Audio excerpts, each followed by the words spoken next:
Good morning, everyone. Today we're going to talk about teenage pregnancy and what it looks like for us and in our family. So I am in my mid 30s now, but when I was 16, I got pregnant and I had my first child when I was 17. And we want to talk about how the effects of my pregnancy had on my own life, and also like with my family, how it affected my parents, how it affected my sisters, and how it continues to affect us today. Yeah. Because, well, go ahead and tell your story, and then I will tell you guys how it affected me. So first off, I want to let you guys know that I have amazing parents. We were brought up in a Christian home. It was to some degree very religious, but my parents did the best that they could with what they knew. And they were very good parents. They still are very good parents.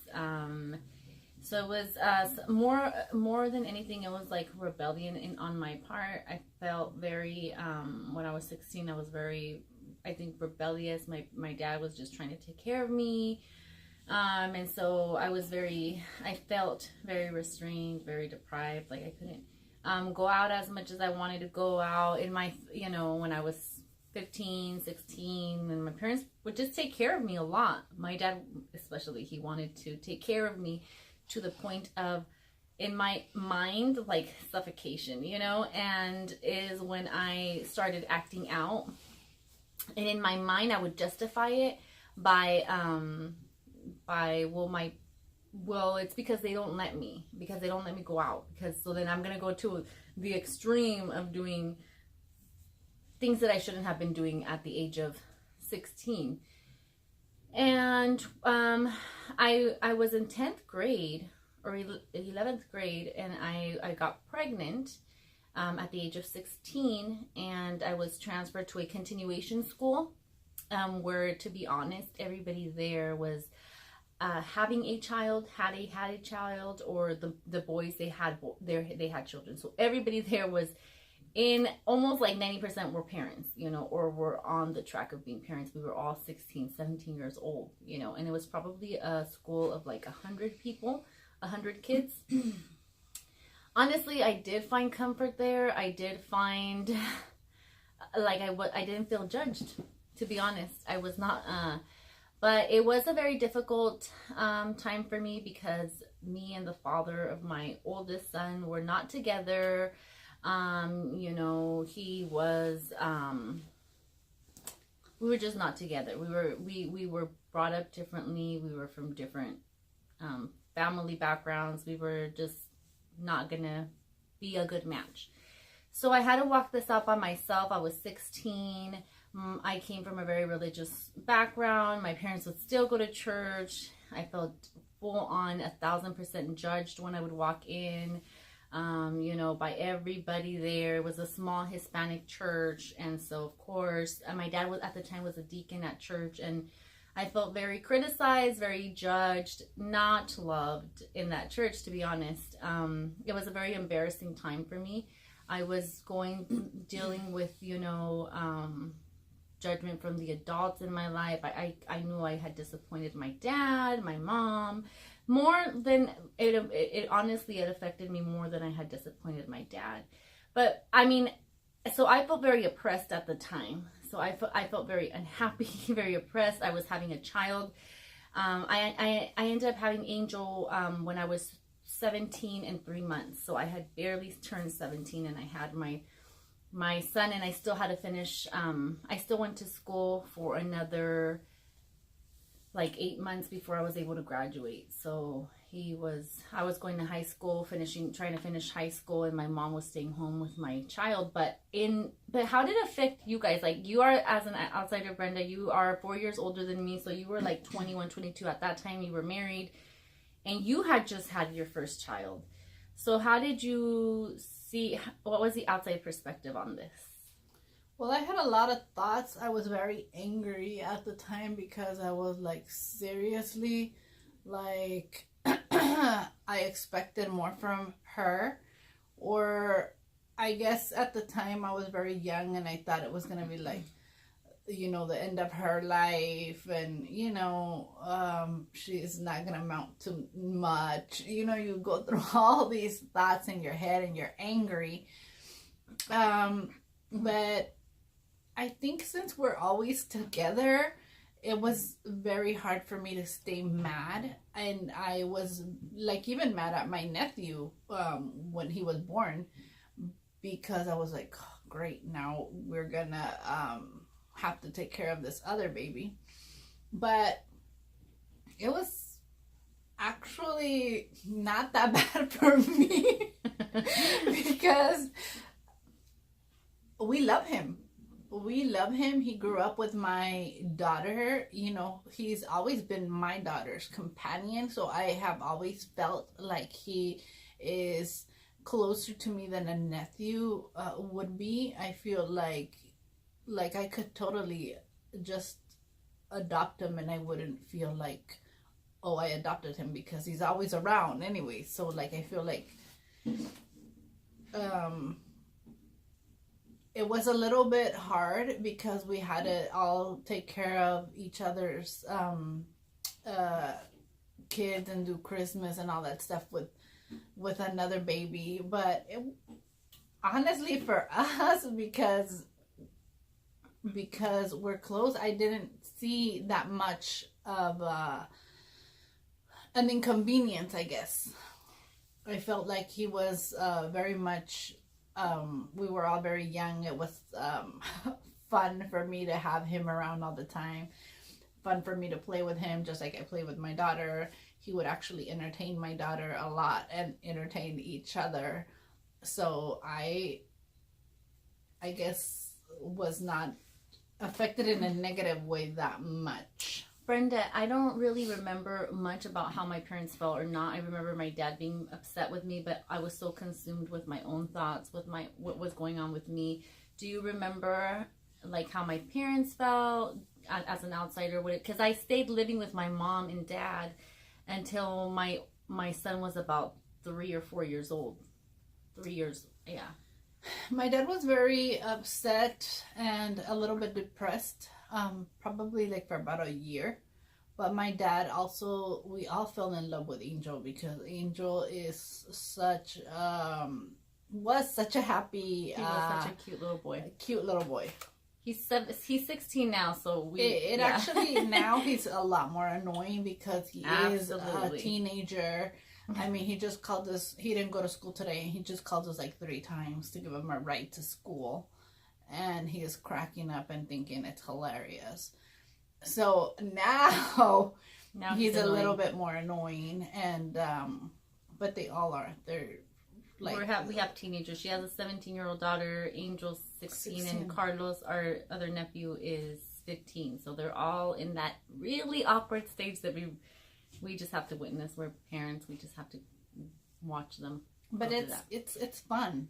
Like they're annoying, but it's also fun to watch them, squirm and be uncomfortable with themselves, and and we tease them and make fun of them. So, entertain ourselves. But I think my mom was very stressed out because she had to help take care of my nephew more than any of us.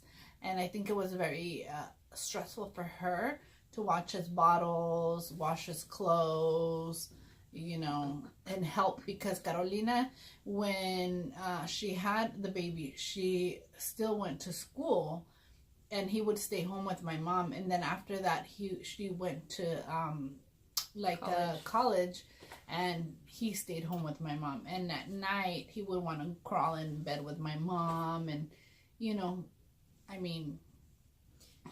think it was the hardest. The one that took it the hardest, or it was the hardest on, was definitely my mom. Yeah, she actually raised him. He loves her. He loves her right now. He's with her right now. He's at grandma's with her house all the time. He lives with my sister, but he is always around my mom and us. So yeah.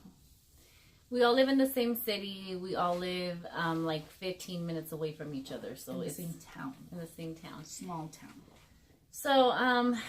So after that, I started, when I had my son, I had to start paperwork for full legal and physical custody over my son. I was 17 years old, by the way, when all of this was happening. And the father of my son, he just was not fit at the time to help me. And so I ended up starting legal paperwork, and I probably, for the first year of Angel's life, trying to graduate high school, I had enrolled in community college in the same town where I lived, and I was fighting for full physical and legal custody at that age because of circumstances that were just there. And it was a very, very difficult, very difficult thing to do for me at that age.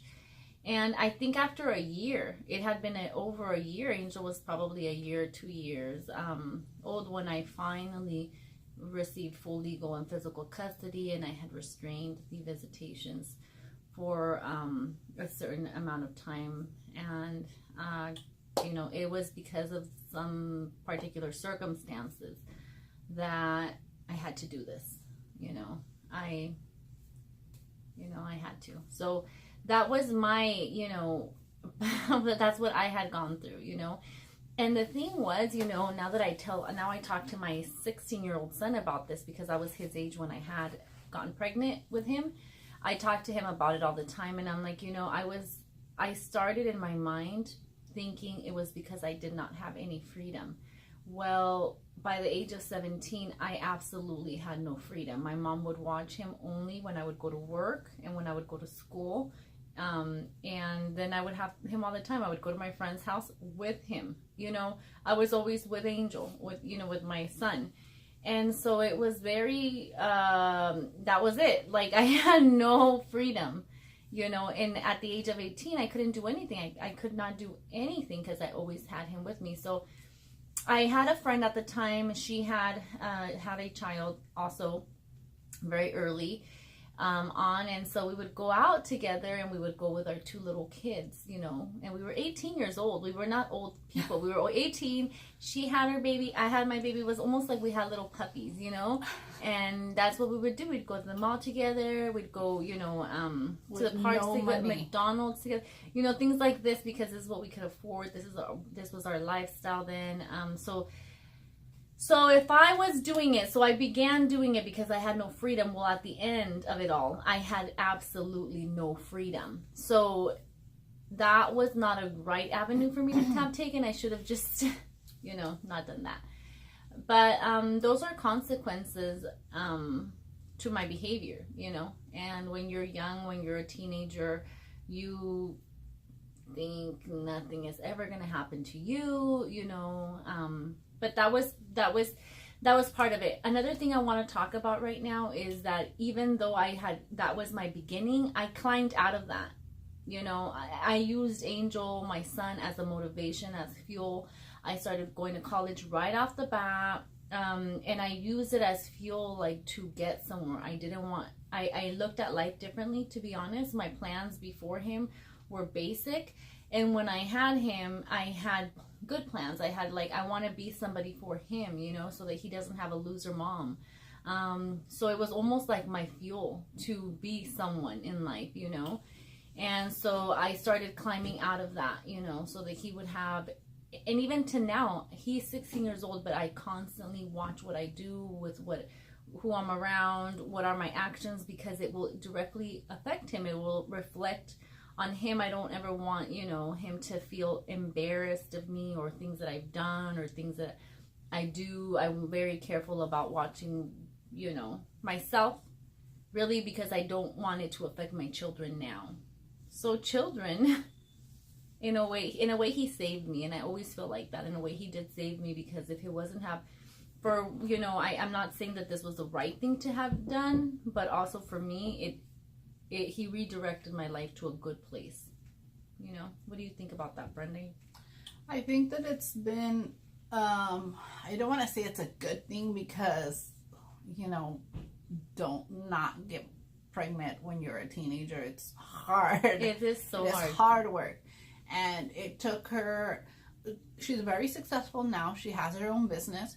But for a couple of years, I think it took you like 10 years before you went to cosmetology school, right? 10 years? It took me and then like 7 years after that. And then after that, she had to build and work hard and still sacrifice. And it's been a life of sacrifice. Yeah. It has not been easy, guys. No, it has been a full-on life of sacrifice and sacrifice and sacrifice. And so she's still paying today for that one little mistake she made. But actually God has turned it around and has actually affected us in a positive way. Might have not affected her right away in a positive way, but it affected me in a positive way because my daughter is 17 and my daughter, we tell her all the time, oh, she's going to the movies. Oh, you're going to go out with your friends. Oh, you're going to go out to eat with your friends. Oh, you have money because you can actually have a part-time job and go to school. Look how free you are. Look at how good your life is. Look at your plans for your future. And, if you had a baby, you would not be able to go to the movies. You would not be able to go to these nice places that you go out to eat. You would not be able to have a part-time job as easily as you do now and spend all your money on yourself because you have another responsibility. So the kids, we always make sure to point that out to them and tell them, like at your age, Carolina was pregnant. Yeah, that we tell her that all the time.